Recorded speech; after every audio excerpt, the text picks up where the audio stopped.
नमस्कार दोस्तों। आज हम देखेंगे रेलवे अनुशासन अपील नियम में जो स्टैंडर्ड फॉर्म होते हैं उसको हम देखेंगे। स्टैंडर्ड फॉर्म जो है ये 1 से 14 तक हैं। इसे शॉर्ट फॉर्म में एसएफ बोलते हैं। तो चलिए SF1 से लेकर SF14 तक हम देखते हैं आसान भाषाओं में, ताकि जल्दी याद हो जाए। तो ये 18 फॉर्म हैं और इनकी 5 मुख्य श्रेणियां हैं। तो इसको देखते हैं। ये जो है निलंबन सस्पेंशन जो है 1 से 4 में है। बड़ी शास्ति यानी मेजर पेनाल्टी 5 से 8 में है। छोटी शास्ति SF11 है और संयुक्त कार्यवाही जो होती है वो SF10 के तहत होती है। और विशेष सेवानिवृत्ति जो है SF9, 12 और 13 है। तो इसको विस्तार पूर्वक हम देखते हैं। तो चलिए SF1 जो है ये संबंधित है निलंबन से यानी सस्पेंशन से। SF1 में जो है निलंबन का आदेश दिया जाता है और कर्मचारी को तुरंत प्रभाव से निलंबित कर दिया जाता है। और SF2 जो होता है इसमें माना गया निलंबन होता है। इसे डीम्ड सस्पेंशन बोलते हैं। तो इसमें होता क्या है, जैसे मान लीजिए कोई रेलवे कर्मचारी है, यदि कहीं गया हुआ है, कहीं किसी अपराध में वो सम्मिलित हो गया और उस कारण उसे जो है पुलिस हिरासत में 48 घंटे से अधिक रहा गया है, तो वो रेलवे जो है उसे सस्पेंशन मान लेती है। यदि 48 घंटे से ज्यादा वो रहा हो तब तो इसे माना गया निलंबन कहते हैं। और SF3 जो है ये बेरोजगार प्रमाण पत्र है, यानी कि जो है निर्वाह भत्ता सब्सिस्टेंस अलाउंस होता है ये प्राप्त करने के लिए। यानी कि कोई कर्मचारी जो है निलंबन में है, जैसे वो सस्पेंशन में है, तो होता क्या है कि उसे निर्वाह करने के लिए कुछ भत्ते चाहिए। तो ये निर्वाह भत्ता जो दिया जाता है ये 50% दिया जाता है और इसे 75% तक बढ़ाया जा सकता है। आगे देखते हैं SF4। SF4 जो है निलंबन रद्द करने का आदेश होता है, यानी निलंबन से बहाली होती है। यानी जो सस्पेंशन लगाया गया था कर्मचारी पर उसको समाप्त किया जाता है SF4 के तहत। अब SF5 देखते हैं। SF5 जो होता है ये मेजर पेनाल्टी होता है, यानी गंभीर मामलों के लिए होता है। SF5 जो होता है बड़ी शास्ति की चार्जशीट होती है। इसमें जो है होता क्या है, जैसे कर्मचारी को रिमूवल दे दिया जाता है, कर्मचारी को डिसमिस कर दिया जाता है और कर्मचारी को जैसे डिमोशन कर दिया जाता है। तो ये सब बड़ी सस्ती में आती है। जैसे मान लीजिए कि कर्मचारी को यदि डिसमिस कर दिया जाता है तो वो कर्मचारी फिर कहीं जॉब नहीं कर सकता है, यानी सरकारी कर्मचारी नहीं बन सकता है। यदि रिमूवल कर दिया गया है तो उसे फिर से जॉब लेने का अधिकार है, लेकिन डिसमिस कर दिया जाए तो फिर से दोबारा वो नहीं आ सकता। अब SF6 को देखते हैं। इसमें दस्तावेज नहीं देने का आदेश होता है। जो संलग्न दस्तावेज होता है वो नहीं देने का, यदि कर्मचारी द्वारा मांगे गए दस्तावेज प्रासंगिक नहीं है तो। SF7 देख लेते हैं। SF7 जो है ये जांच अधिकारी की नियुक्ति होता है, यानी इंक्वायरी ऑफिसर, मामले की निष्पक्ष जांच।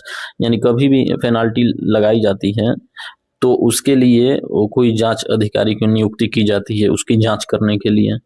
तो ये SF7 के तहत होता है। और SF8 जो होता है वो प्रस्तुत अधिकारी की नियुक्ति की जाती है, यानी जब बड़ी शास्ति की चार्जशीट दी जाती है तो प्रस्तुत अधिकारी यानी प्रेजेंटिंग ऑफिसर जो प्रशासन का पक्ष रखता है। आगे देखते हैं।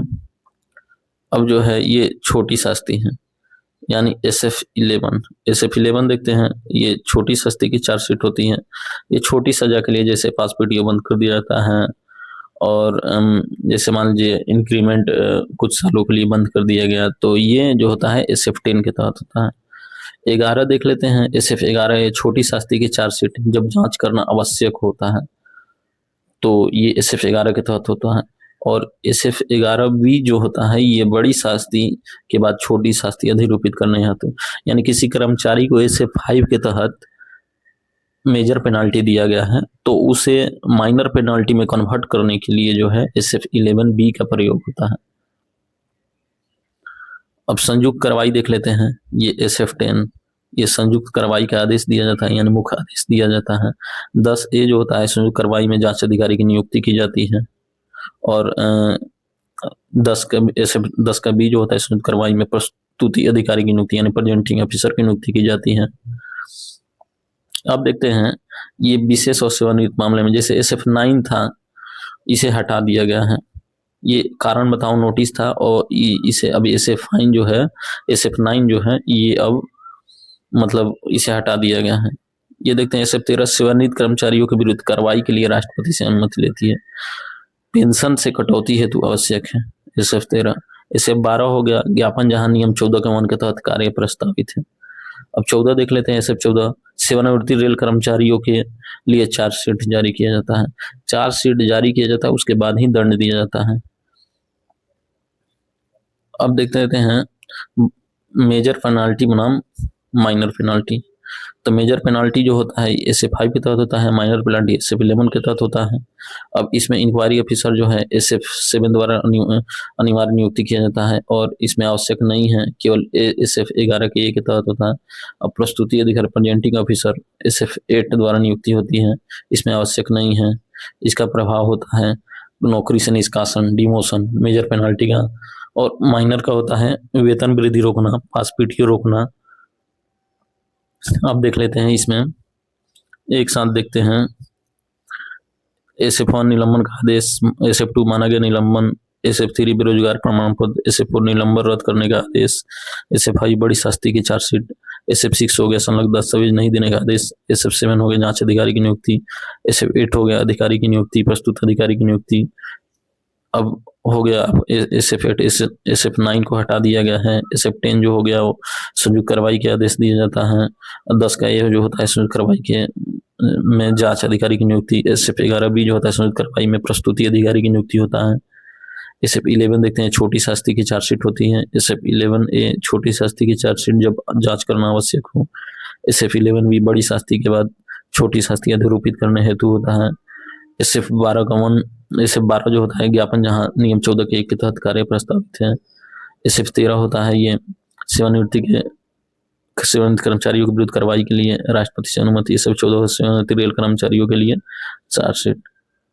तो ये जो है आप लोग याद कर लेंगे, और क्योंकि ये जितने भी रेलवे के डिपार्टमेंटल एग्जाम होते हैं इसमें पूछे जाते हैं और जानना भी जरूरी है यदि आप रेल कर्मचारी हैं तो चलिए इसी के साथ धन्यवाद, और आगे भी इसी तरह वीडियो में बने रहिएगा।